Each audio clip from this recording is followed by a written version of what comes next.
পারলাম না, শত চেষ্টা করে একটা কিনারায় উপায় করতে পারলাম না। ভেবেছিলাম এই মহানগরীর বুকে আজ আমি বাঁচার ঠিকানা খুঁজে নেব, কিন্তু কেউ আমার দিকেও ফিরেও তাকালো না।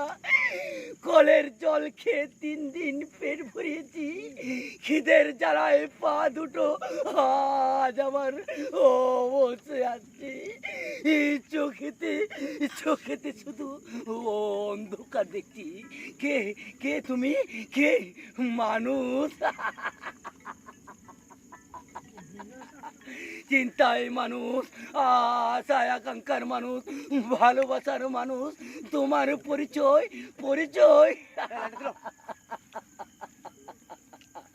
দুষ্টু কীটের দং শুনেছি, ফুল শুনেছি।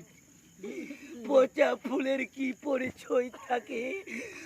আমিও যদি তোমার মতো সব দুঃখকে ভুলে যেতে পারতাম, তাহলে